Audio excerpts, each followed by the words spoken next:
பிரகாஷ், குமார் சகல வினோதினிய வச்சிருக்கிறாரு. என்ன அடிச்சா கொண்டு அவங்க சந்தோஷமா இருக்கட்டும். ஆனா இது ரொம்ப நல்லா நடக்குது.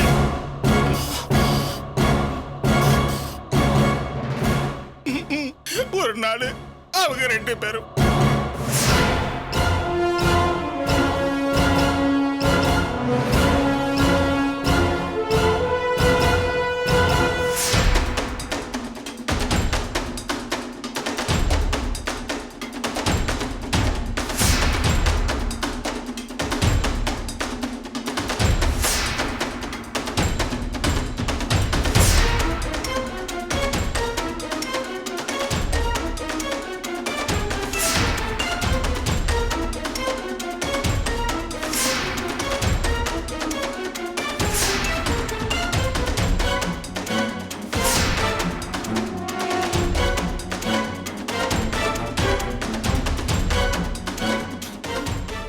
யார பத்தி யார்கிட்ட தப்பா சொல்ற?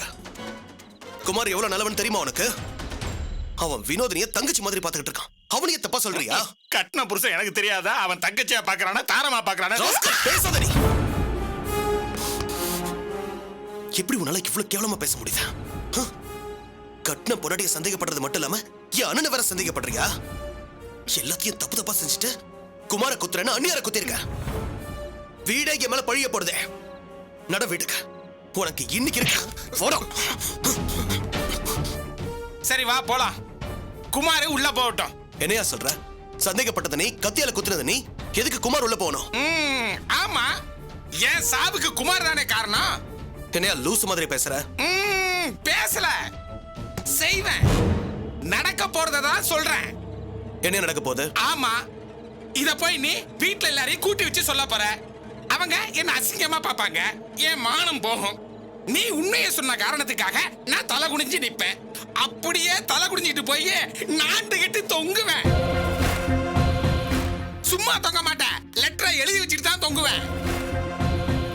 என் லெட்டரு நாளை காலையில பேப்பர்ல பப்ளிஷ் ஆகும். என்னன்னு தெரியுமா? அதுவும் ஹெட்லைனோட. ஜெய்ஹிந்த் விலாஸ் தியாகி சிதம்பரையா வீட்டில் கள்ளக்காதல், சகலை தற்கொலை, அக்கா புருஷன் குமார் கைதுன்னு. ஆமா, பொண்டாட்டியோட தங்கச்சியை கள்ளக்காதல் செய்து அது புருஷனுக்கு தெரிந்து புருஷன் தற்கொலை. தற்கொலைக்கு காரணமான குமார் கைது. என்ன அப்படி பாக்குற? இப்படியே எழுதி வச்சுட்டு தான் சாவேன். ஊரே நாரும். என்ன மிரட்டறியா? இல்ல மச்சான், பிரகாஷ் எல்லாம் சொல்ல மாட்டாரு. இவர் அண்ணன் உள்ள போறதுக்கு இவரே வழி சொல்லுவாரா? ஓகே ஓகே, நீங்க போய் வீட்டுல உண்மையை சொல்லுங்க. இப்ப மேல போகட்டும், நான் கோர்ட்டுக்கு வந்து சாட்சி சொல்லிடுறேன். வரட்டா? என்ன மச்சான்? பாய் பாய். இங்க பார், நீ சாவன்றதுக்கு பயந்துலாம் இதை நான் வீட்டுல சொல்லாம இருக்க போறதில்ல. ஆனா உன் அசிங்கமான பேச்சு இருக்கு பாரு, அதுக்கு தான் நான் யோசிக்கிறேன். ஜெய்ஹிந்த் விலாஸோட பேரு எப்பவும் கம்பீரமா எங்கேயும் நிமிந்து நிக்கணும்னு யோசிக்கிறவனா. அந்த வீட்டோட கௌரவம் என் தாத்தாவோட தியாகத்திலையும் என் அப்பாவோட மரியாதையிலையும் இருக்கு. எனக்கு வினோதினி மேல கோபம் இருக்கு. ஆனா எந்த ஒரு பொண்ணும் தான் புருஷன் இவ்வளவு கேவலமா, அதுவும் அக்கா புருஷன் மேலேயே சந்தேகப்படுறான்னு தெரிஞ்சது அவ்வளவுதான். வயித்துல குழந்தை இருக்கும் போது இவ்வளவு மோசமாவா யோசிப்ப? இது தெரிஞ்சா அந்த பொண்ணு என்ன முடிவெடுக்குமோ? நீ இப்ப சொன்னது என் அண்ணன் காதுல கேட்டாலே அசிங்கப்படுவான். இப்படி ஒரு பேச்சை எங்க அம்மா அப்பா கேட்டாலே துடிச்சு போயிடுவாங்க. ஏற்கனவே பல பிரச்சனைகள் அவங்க மனசு காயப்பட்டிருக்கு. இப்ப இது வேற சொல்லணுமா? எனக்கு வர ஆத்திரத்துக்கு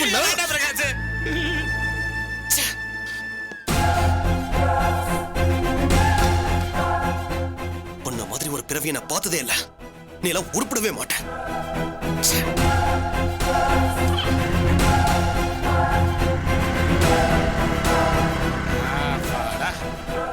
போயிட்டான். கத்தி குத்து மேட்ரை இத சொல்லி சமாளிச்சிருக்கிறேன். இப்ப தப்பிச்ச எப்ப மாட்ட வேணும்? என்ன சொல்ற சுஜாதா? ஆமா கார்த்திக், கோவில்ல தான் பார்த்து பேசினேன். அண்ணி அண்ணனுக்கு வேலை கிடைச்சதா போய் தான் சொல்லிருக்காங்க. நான் உங்ககிட்ட சொல்லி அண்ணனுக்கு நம்ம கம்பெனிலே வேலை வாங்கி தந்துடுறேன்னு உறுதி கொடுத்துட்டேன். சுஜாதா, என்னங்க? இல்ல ஒண்ணுல. கவலைப்படாதீங்க, நீங்க போய் ஃப்ரெஷ் ஆயிட்டு வாங்க. போங்க.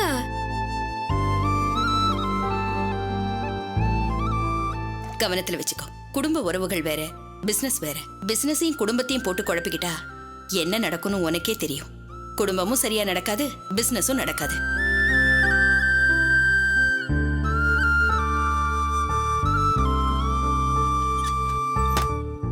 சுஜாதா டவல் கொடு. ம். இந்தாங்க. என்னங்க ஓகே தானே? ஆ ஓகே.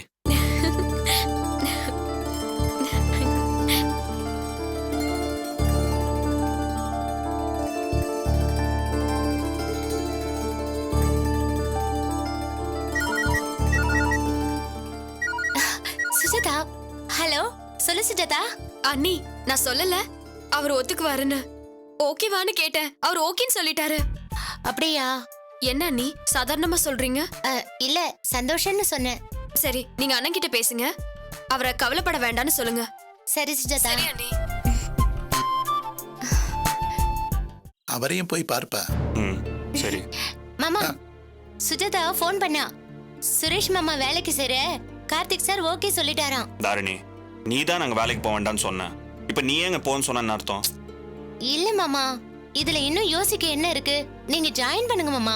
இல்ல தாரிணி, நான் சொன்ன மாதிரி மாமா, நான் முழு மனசா இத சொல்லல. ஆனா சுஜாதா சொல்லும்போது மறுக்க முடியாதே. உறவுக்குள்ள அப்படி எதுக்கு சங்கடம்னு தான் யோசிச்சேன். ஆனா கார்த்திக் சாரும் ஆன்ட்டியும் அவர் வேற எங்கேயாவது வேலை செய்வாரு, நம்ம கம்பெனில வேலை செய்ய மாட்டாரான்னு யோசிச்சாங்கன்னா அது சிக்கல் தானே மாமா. சுரேஷ், தாரிணி யோசிக்கிறதும் சரிதான். எப்ப என்ன பேச்சு வரும்னு சொல்ல முடியாது இல்லையா?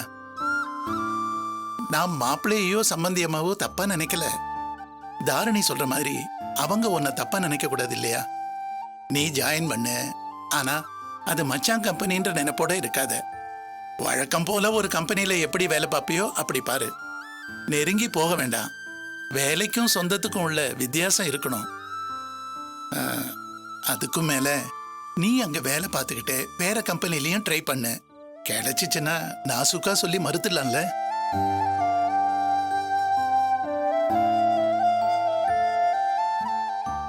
சரிப்பா. புரிஞ்சு நடந்தா எந்த சிக்கலும் இல்லப்பா. பெரிய மாமா சொன்னதை மனசுல வச்சுக்கோங்க மாமா.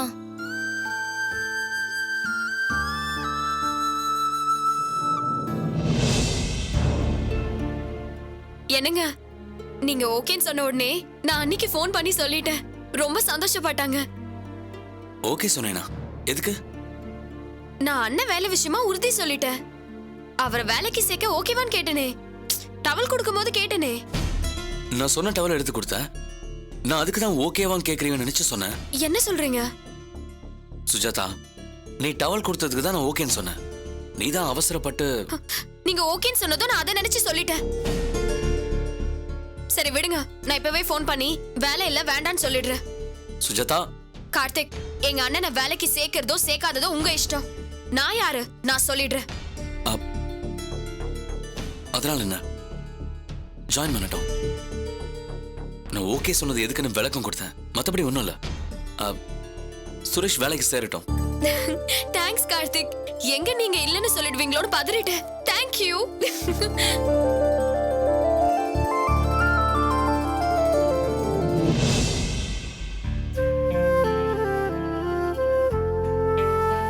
அக்கா, ஜூஸ். அக்கா, கம்பெனிக்கு மெக்கானிக் வேணும்னு கார்த்திக் கிட்ட பேசிக்கிட்டு இருந்தியே, கிடைச்சிடுச்சா? இல்லையே, இன்னும் கிடைக்கல. என்ன விஷயம்?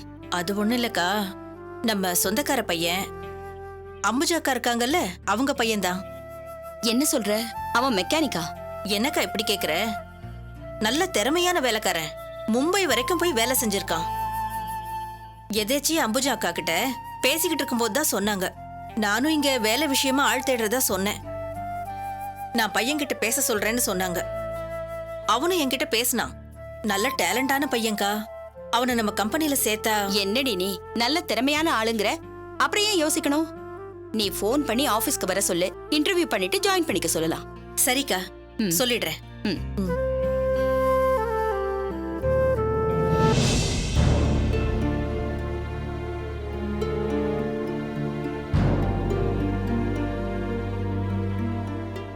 ஓகே சொல்லிட்டேன். அம்மா கிட்ட எப்படி போய் சம்மதம் வாங்குறதுன்னு தெரியலையே.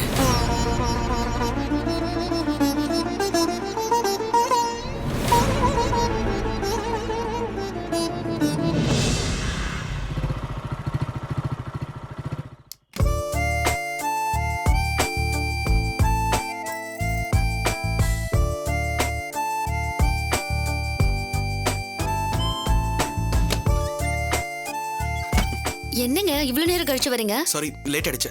சரி வா படிக்கலாமா? நான் போய் காஃபி குடிச்சிட்டு வரேன். நான் ஆல்ரெடி போட்டு வச்சிட்டேன். சரி ஓகே. என்ன இல்ல மனசு முழுக்க அந்த விஷயமாவே ஓடுதுன்னு ரிலாக்ஸ் ஆயிட்டு வரேன்னு மாடிக்கு போனீங்க. நானும் நீங்க வருவீங்கன்னு காத்துட்டு இருந்தேன். என்னாச்சு? முகத்தை பார்த்தா ரொம்ப ரிலாக்ஸ்டா இருக்கீங்க. நீங்களா படிக்கலாமான்னு கேக்குறீங்க? அது அப்படிதான். சரி புக் எடு. என்ன கொலை பண்ண வந்தது யாருன்னு கண்டுபிடிச்சிட்டீங்களா? உங்க முகத்துல ஒரு நிம்மதி தெரியுது பிரகாஷ், அதான் கேக்குறேன். இல்ல சத்யா, யோசிச்சேன். அப்புறம் இப்ப எதுக்குன்னு விட்டுட்டேன். போய் சொல்லாதீங்க. உங்களை பத்தி எனக்கு நல்லா தெரியும். அதையும் நினைச்சு தவிச்சிட்டு இருந்த நீங்க இப்ப ரிலாக்ஸா இருக்கீங்கன்னா விஷயம் என்னன்னு தெரிஞ்சிருக்கும். சொல்லுங்க, யார் செஞ்சா? சத்யா. என்ன பிரகாஷ், என்கிட்ட சொல்றதுக்கு என்ன? இல்ல சத்யா, கெஸ் பண்ணிருக்கேன். நேரம் வரும்போது சொல்றேன். பிரகாஷ், என்கிட்ட சொல்லலாம்ல. பாத்தியா, அத மறந்துடுங்க படிங்கன்னு சொல்லிட்டு இப்ப அதையே கேக்குற. சரி விடுங்க, உங்களுக்கு எப்ப தோணுதோ அப்ப சொல்லுங்க. சரி படிக்கலாமா? இருங்க. நீங்க இதுல கேள்வி கேளுங்க, நான் உங்களுக்கு பதில் சொல்றேன். அது கேட்டா உங்களுக்கு படிச்ச மாதிரி இருக்கும்ல. ஓகே, நல்ல ஐடியா.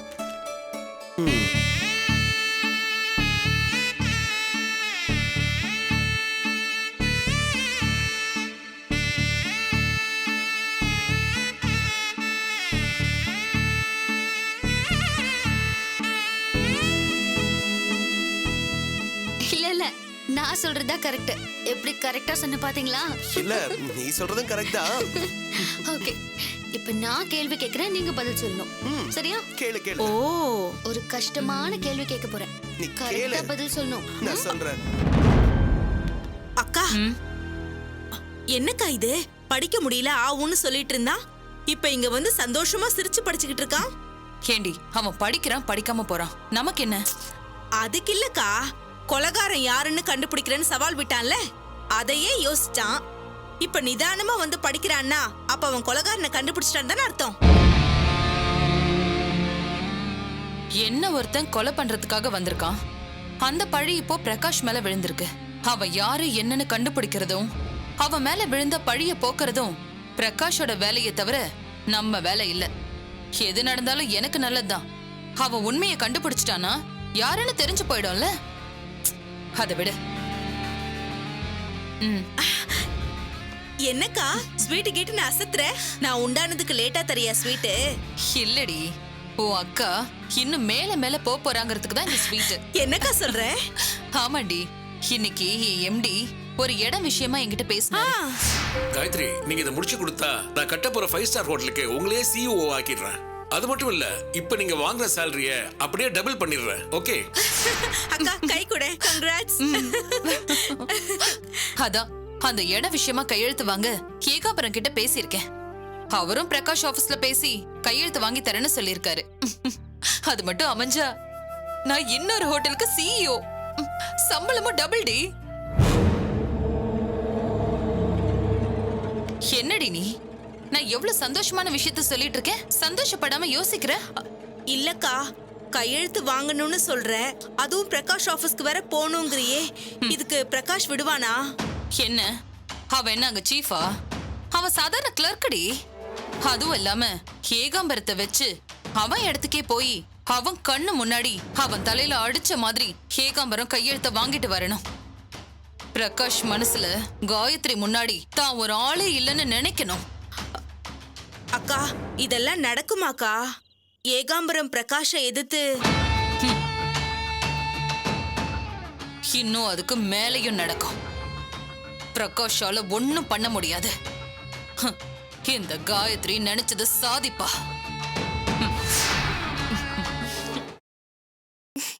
வாங்க மாமா சாமி கும்பிட்டு போங்க. சரி.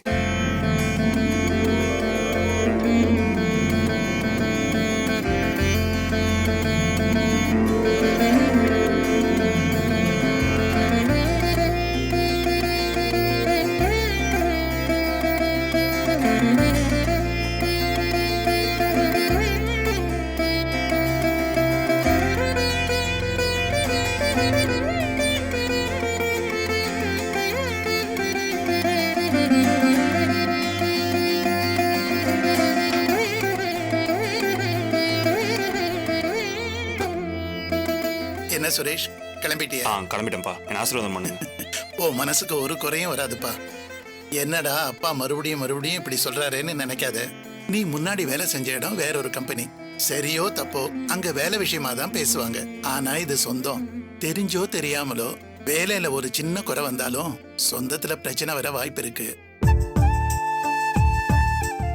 அங்க நீ ஒரு மெக்கானிக்கா தான் வேலைக்கு போகணுமே தவிர சுஜாதாக்கு அண்ணன் அல்ல. புரியுதா? இதை நீங்க சொல்லணுமாப்பா? நான் கவனமா இருப்பேன். அதான் சுரேஷ் நல்லது. இதுக்கு மேல நாம ஏற்கனவே பேசின மாதிரி நீ வேற வேலைக்கும் ட்ரை பண்ணு. சரிப்பா, எனக்கு டைம் ஆயிடுச்சு, நான் கிளம்புறேன். All the best. தேங்க்ஸ்ப்பா.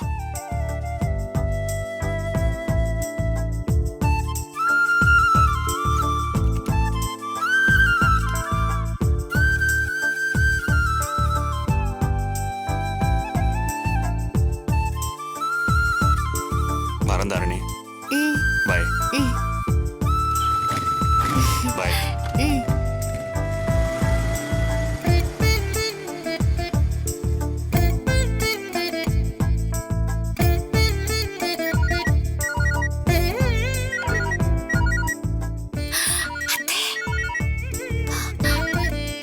யாருமா போன்ல? யாரு போன்ல? அது சத்யாக்கா மாமா. சத்யாவா? கொண்ட கொண்ட நான் பேசுறேன். மாமா.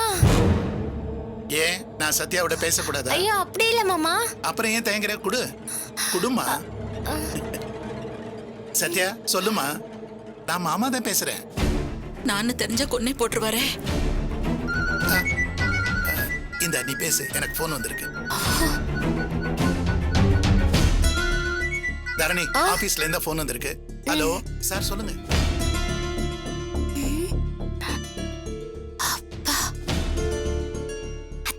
என்ன தாரணி இப்படி பண்ணிட்ட? மாட்டி இருந்தா என்ன ஆயிருக்கும்? சாரி அத்தை, மாமா ரூம்ல இருக்காருன்னு நினைச்சுக்கிட்டு போன் அட்டெண்ட் பண்ணிட்டேன். திடீர்னு வந்துட்டாரு. இப்ப எங்க இருக்காரு? நல்ல வேலை அத்தை, அவர் ஆபீஸ்ல இருந்து போன் வந்துச்சு. வெளியில போய் பேசிட்டு இருக்காரு. ஏதோ கடவுள் புண்ணியம், தப்பிச்சிட்டோம். சுரேஷ் வேலைக்கு போயிட்டானா? இப்பதான் அத்தை போனாரு.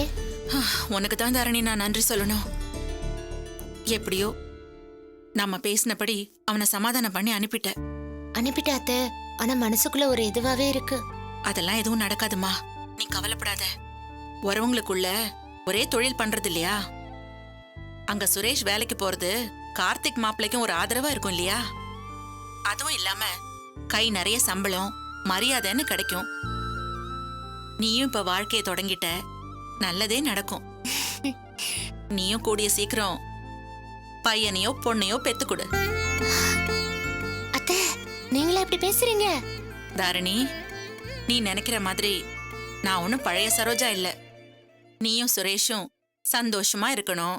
அதே மாதிரி சுஜாதாவும் கார்த்திக் மாப்பிளையும் சந்தோஷமா இருக்கணும். அதான் என் ஆசை. சுஜாதா கூட அன்னபூர்ணி அம்மா மனஸ்தாபத்தோட இருக்கிறது ரொம்ப வருத்தமா இருக்கு. என்னத்தை, நீங்களே மனசு மாதிரி இவ்வளவு பேசும்போது அவங்க மனசு மாற மாட்டாங்களா? எல்லாம் நல்லபடியா நடக்கும் அத்தை. நடக்கணும் தாரணி, நடக்கணும். எனக்கு ரொம்ப சந்தோஷமா இருக்கு அத்தை. சந்தோஷமா இரு. போனை வச்சுட்டுமா? சரி.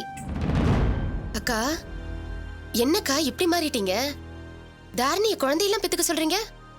ஆமா, 4 வார்த்தை நல்லா சொல்லி குளிப்பாட்டினாதான் அங்க என்ன நடக்குது, என் புருஷனும் சுரேஷும் என்ன நினைக்கிறாங்க, சுஜாதா வீட்டுல என்ன நடக்குதுன்னு எல்லாம் விவரமா சொல்லுவா. அதுக்குதான் அக்கறையா பேசின மாதிரி பேசினேன், வேற ஒண்ணும் இல்ல. அதானே பார்த்தேன். சரிக்கா, நீங்க தாரணி கிட்ட நல்ல பேர் வாங்கிடுவீங்க. ஆனா சுரேஷ் கிட்டயும் சுஜாதா கிட்டயும் ஏண்டி, பெத்த அம்மா கூட சண்டைன்னா காலம் முழுக்க ஒதுக்கியா வைப்பாங்க? சுஜாதாவுக்கு நான் கல்யாணத்தை கெடுக்க நினைச்சதுல கோவம்தான். ஆனா இப்போ அவ கோச்சுக்க மாட்டா. அவ மனசுக்குள்ள நான் இருக்கேன். ஏன் கல்யாணத்தன்னைக்கு என்ன நடந்துச்சு? சுஜாதாவுக்கு நான் ஆசீர்வாதம் பண்ணக்கூடாதுன்னு இவர் சொன்னப்போ அவ அமைதியை தானே நின்னா. அதுக்கும் மேல இப்போ அவ என்ன புரிஞ்சிருப்பா. சுரேஷ பத்தி சொல்லவே வேணாம். அவனும் இப்போ பழைய கோவம் இல்லாம தான் இருக்கான்.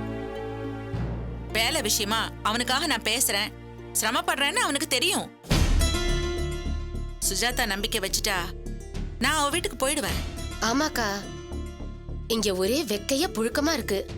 கூடிய சீக்கிரம் என்ன பண்ணணுமோ பண்ணிடுங்க. ஒட்டுமொத்தமா சுஜாதா வீட்டுக்கே போயிடுவோம். அப்பதான்க்கா நிம்மதியா இருக்கும். ஏண்டி, நான் என் பொண்ணு வீட்டுக்கு போறேன்னு சொன்னா நீயும் வந்து ஓட்டுற, நாமங்கிற?